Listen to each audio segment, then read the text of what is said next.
हमारे नुमाइंदे इक़्तिदार अनवर जाए धमाका से इस वक्त हमारे साथ लाइन पर मौजूद हैं, उनसे इस वक्त ताज़ा तरीन सूरत हाल जानते हैं। इक़्तिदार, इस वक्त आप जाए धमाका पर मौजूद हैं, बताइएगा कि ताज़ा तरीन क्या सूरत हाल देख रहे हैं?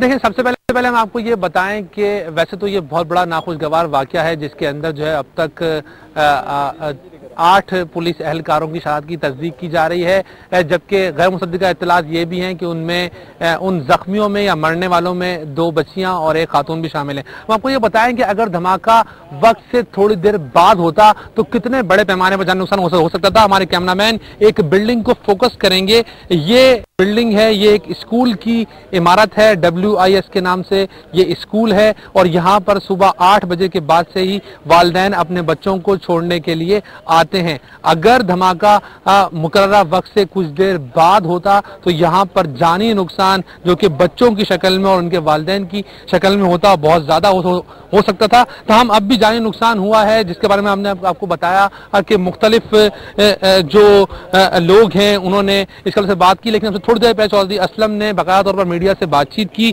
और उनका यह कहना था कि इस हमले के अंदर जो है वो उनके 8 एहलकार जो है वो शहीद हुए हैं। उन्होंने एक बार फिर तहरीक तालिबान पाकिस्तान पर इस हमले की जिम्मेदारी आयद की और उनका यह कहना है कि इस तरह बुज़दाना हमला नहीं करना चाहिए था। वो अब भी स्पॉट पर मौजूद हैं और रोजाना अपने घर के बाहर बैठते हैं। तहरीक तालिबान को चाहिए था कि वो सामने से आकर उन पर वार करता। और आप देख सकते होंगे ये पुलिस हुकाम है, मुख्तलिफ जो है बम डिस्पोजल स्क्वाड के लोग, CID के लोग। इक़्तिदार आप जो है हादसा पर मौजूद है, आप हमारे साथ रहिएगा और इक़्तिदार से हम दोबारा रब्ता करेंगे और जानेंगे कि मजीद इस केस में क्या पेशरफ्त हुई है। अब तक इब्तदाई तौर पर तो आम रास्तों को ट्रैफिक के लिए बंद कर दिया गया था, आम शहरियों की आमदोरफ्त इस इलाके में बंद कर दी गई थी। हम ये भी जानने की कोशिश करेंगे कि क्या ट्रैफिक को खोल दिया गया है और मामूल की ट्रैफिक और मामूल की आमदोरफ्त इस इलाके में जारी सारी है।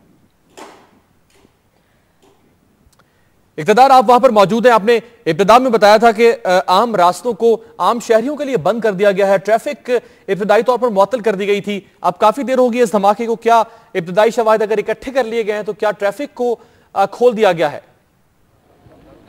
अजी देखिए, कराची में रहने वाले हमारे जो हमारे नाजरीन हैं, खास तौर पर पाकिस्तान में बिलूम तौर पर ये लोग जानते हैं कि CVU की जानिब जो अहम शाहराह जाती है उसको अब ट्रैफिक के लिए खोल दिया गया है। तमाम चौधरी असलम खान का घर जो है, जो दर्शन थाने जो है वो एक गली के अंदर वाक़ था और इस गली के अंदर जो है वो मुख्तलिफ किस्म के जो है वो जो शवाहिद इकट्ठे करने की जब बात हुई तो इसके हवाले से हमने देखा कि जो मेन रोड की ट्रैफिक है उसको अब मुकम्मल तौर पर खोल दिया गया है। चूंकि ये घर एक गली के अंदर मौजूद है जो कि गली सीधा स्कूल की जानिब जाती है, इसको दोनों तरफ से बंद किया गया है। इमदादी इदारों की जो एम्बुलेंस हैं वो अब भी मौजूद हैं। तमाम ही पुलिस एहलकार जिनमें CID के SIU के आला अफसरान जो हैं वो यहाँ पहुंचे हैं। बम डिस्पोजल स्क्वाड यहाँ मौजूद है, रेंजर्स मौजूद है, इसके अलावा DHA के एहलकार मौजूद हैं और शवाहिद को मुकम्मल तौर पर इकट्ठा करने की बात की जा रही है। आप देख सकते होंगे ये पीली पट्टी जो मेरे हाथ में है इसको लगाकर जो है वो मुकम्मल तौर पर जो है वो इलाके को कॉर्डन ऑफ है, इन दोनों घरों को जो कि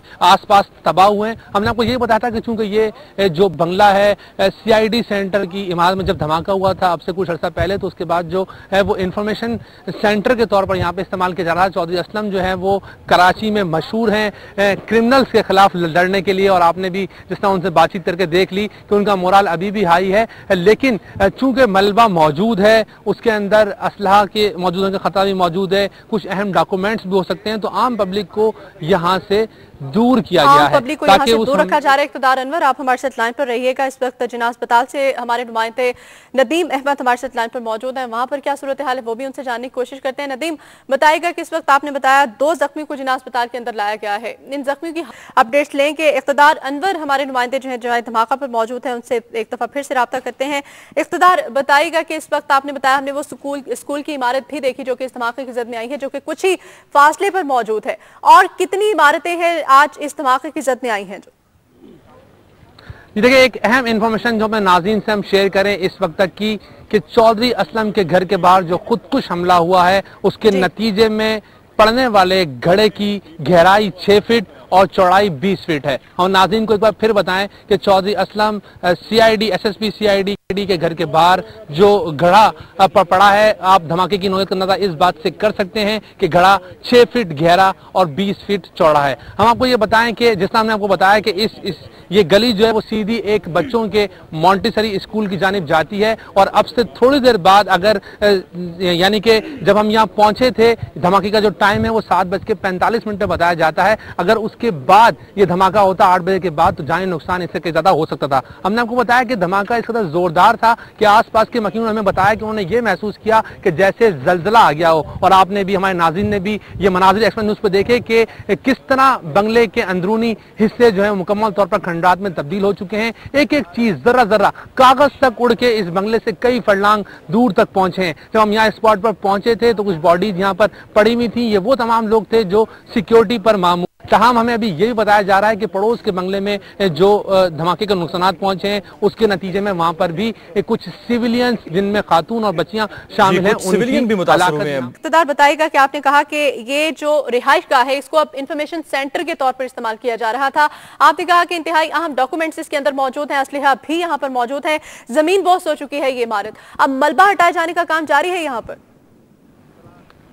अच्छा देखिए, हम अपने नाज़रीन की मालूमात के लिए, वो नाज़रीन जिन्होंने हमें ज्वाइन कराया, उसके लिए हम इस सारे वाक़े को फिर से शुरू से बयान करते हैं कि सुबह 7:45 पर SSP CID मोहम्मद असलम खान के घर के बाहर एक खुदकुश धमाका किया गया। धमाका इस कदर जोरदार था कि उसके नतीजे में 6 फीट गहरा और 20 फीट चौड़ा घड़ा पड़ा है। आप देख सकते होंगे, सबसे नाम दिखाएं, SSP CID मोहम्मद असलम खान का बंगला, ये सामने जो आपको एक फ्रंट की इमारत जो अब आपको खंडात नजर आ रही है, ये चौधरी असलम का बंगला है। यहाँ पर वो मौजूद थे हमले के टाइम। सामने हमारे कैमरामैन आपको पोज करके दिखाएंगे कि ये एक गहरा घड़ा मौजूद है। सारे का सारा यहाँ पर हमले की नौयत का अंदाजा, हमले की अंदाजा हम आपको एक बात से और करवाते हैं कि जो पड़ोस का बंगला है, जो पड़ोस का बंगला आपको दिखाई दे रहा है, हम अंदर जाने की थोड़ी सी कोशिश करते हैं कि जो पड़ोस का बंगला है इसके अंदर ये 2 गाड़ियां मौजूद थी जो मुकम्मल तौर पर मलबे का ढेर बनी है, और आप देख सकते होंगे ये बंगला भी मुतासिर हुआ है और इसमें रहने वाले मकीन जो है वो यहाँ पर यकीनन इस हमले की जद में आए होंगे। इसके अलावा आपको बताएंगे चौधरी असलम चूंकि कराची में जो है वो टारगेट किलिंग के हवाले से जो मुल्जिमान सामने आते हैं, जो चीजें सामने आती हैं उसके हवाले से काफी ज्यादा शोहरत रखते हैं। हमने आपको बताया था कि लिहारी के मशहूर जमाना जो डकैत हैं, रहमान डकैत, उसको भी इन्होंने ही मारा था। इसके अलावा तहरीक तालिबान पाकिस्तान के कई ज्यादा अहम कमांडर कराची में जो गिरफ्तारियां हुई, बहुत ज्यादा जो है वो इनका नाम यहाँ पर आता है कि इन्होंने इस गिरफ्तारियों में अहम किरदार अदा किया। इसके अलावा हम एक बार फिर कोशिश करते हैं कि वो जो गाड़ियां जो यहाँ पर पड़ी हुई हैं, जो गाड़ियां यहाँ मौजूद है, चूंकि अब रश काफी ज्यादा बढ़ गया, फिर भी हमारे पीछे हमें एक गाड़ी जो दिखाई दे रही है, हम कोशिश करेंगे, आप देखें कि वो ब्लैक रंग की जीप जिसको चौधरी असलम खान किसी जमाने में क्रिमिनल्स के खिलाफ इस्तेमाल किया करते थे, अब वो इस काबिल नहीं कि उसको इस्तेमाल किया जाए। और आप देख सकते होंगे कि जिस तरह रजाकार जहां मौजूद हैं, यहाँ पर गाड़ियों के मलबे मौजूद हैं। जहां तक आपने हमसे ये सवाल किया कि मलबा उठाने का काम शुरू हुआ या नहीं, तो हमने आपको जिस तरह पहले आगाह किया था कि चूंकि ये इंफॉर्मेशन सेंटर के तौर पर इस्तेमाल हो रहा है, ये बंगला हो रहा था, तो इसके अंदर असला भी मौजूद था।